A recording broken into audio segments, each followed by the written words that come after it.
Hello' everyone, এনে অকণমান আপোনালোকৰ মাজত আলোচনা কৰিবলৈ ভিডিঅ' এটা বনাই আছোঁ। এনে আলোচনা কৰিম বিষয়বস্তুটো হ'ল অসমৰ HSLCৰ পাৰ্চেণ্টেজ। আচলতে কিমানখিনি পাছ কৰিলে, কিমানখিনি ফেইল কৰিলে। আমাৰ ধুবুৰী জিলাত মাত্ৰ 50.02% পাছ কৰিলে। আচলতে এইখন অসম আৰু আমি সকলোৱে জানো যে যিকোনো এখন দেশ বা যিকোনো এখন ৰাজ্য বা দেশ যদি আগবাঢ়ি আমি লওঁ বা যিকোনো দেশত যদি আমি আগবাঢ়ি যাবলৈ আশা কৰোঁ বা আমি অকণমান বিচাৰোঁ যে আমি আগবাঢ়ি যাম, তেনেহ'লে অনলি ওৱান যিটো কনচেপ্ট আহিব, যিটো কথা আহিব, সেইটো হ'ব শিক্ষা। যদি আমি শিক্ষাৰ যিটো প্ৰচেছ, শিক্ষাৰ যিটো ছিষ্টেম, শিক্ষাৰ যিটো পদ্ধতি আমি যদি আগবাঢ়ি নাযাওঁ বা শিক্ষাৰ যিটো আজিকালিৰ দিনত আমাৰ শিক্ষা ব্যৱস্থাটো যদি চলি আছে, এই শিক্ষা ব্যৱস্থা যদি আমি অকণমান যদি ইনক্ৰিজ নকৰোঁ আৰু এই শিক্ষা ব্যৱস্থা যদি আমি অকণমান লেভেলটো অকণমান উচ্চ লেভেলত যদি আমি লৈ নাযাওঁ, তেনেহ'লে আমাৰ দেশ তথা আমাৰ এই অসম ৰাজ্যখন বহু বেয়া দিশত গতি কৰিব।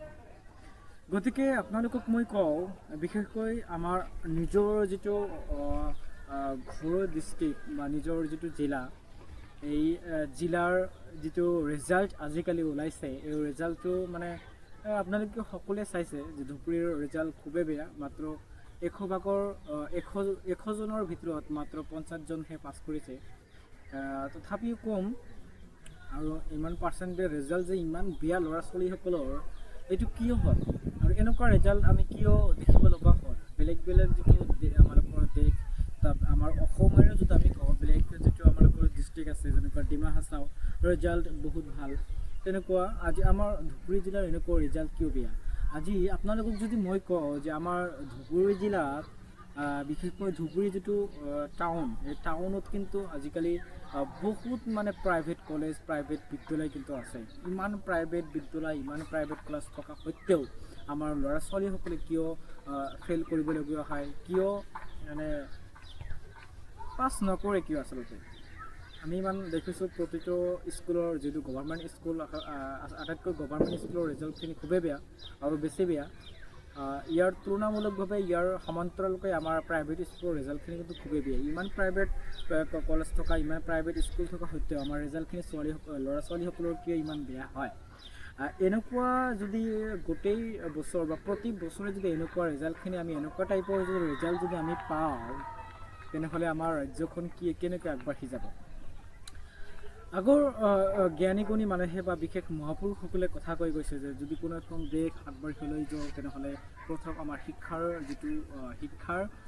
দিশটো প্ৰথমতে আগবাঢ়ি লৈ যাব লাগিব। আৰু শিক্ষাৰ লগে লগে আমাৰ প্ৰতিটো অঞ্চল, প্ৰতিটো গাঁও, প্ৰতিটো জিলা, প্ৰতিটো গাঁও, প্ৰতিটো টাউন, প্ৰতিটো চহৰৰ যিটো ৰাস্তা ঘাট, এই ৰাস্তা ঘাটটো সঠিকভাৱে কৰি আছেনে নাই, ৰাস্তা ঘাট ঠিক আছেনে নাই, ৰাস্তা ঘাট চলা ফিৰা কৰাত অসুবিধা হৈ আছে নাই, এইটো অকণমান লক্ষ্য ৰাখিব লাগিব। আচ্ছা, আমি অকণমান আপোনালোকে এটা কথা ভাবকচোন যে কোনো এখন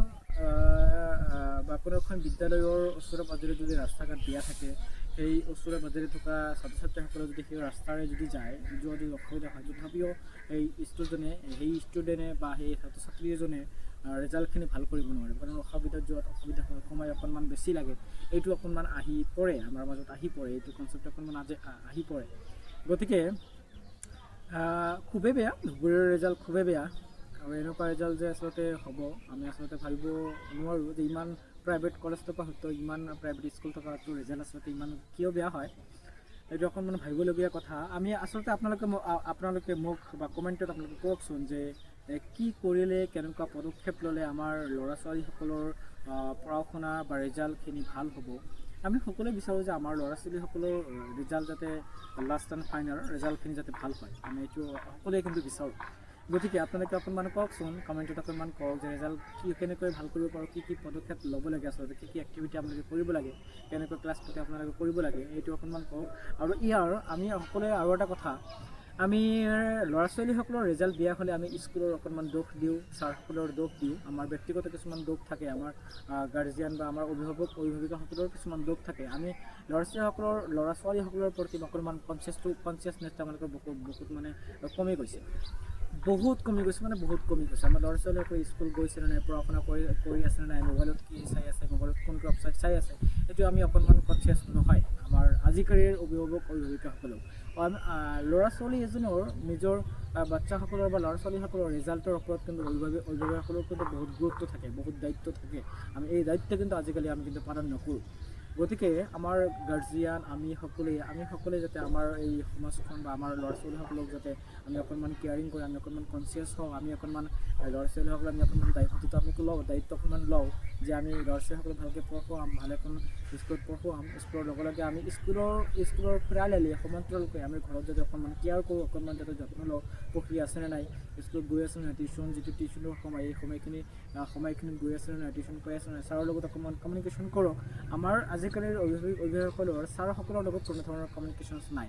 ইয়াৰ বাবেই বহুত কিছুমান আমালোকৰ সমস্যাৰ সন্মুখীন হ'বলগীয়া হয়।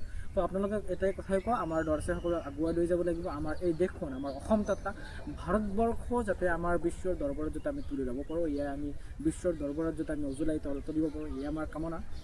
আমি সকলো সময়তে নেদেখাজনৰ ওচৰত এইটোৱে কামনা কৰোঁ যাতে আমাৰ ল'ৰা ছোৱালীসকলৰ পঢ়া শুনা ভাল হয়, পঢ়া শুনাৰ ৰিজাল্ট ভাল হয়। এইখিনি কৈ মই আজি অকণমান এই ভিডিঅ'টো অকণমান ইয়াতে সমাপ্ত কৰিছোঁ। ধন্যবাদ, জয় অসম।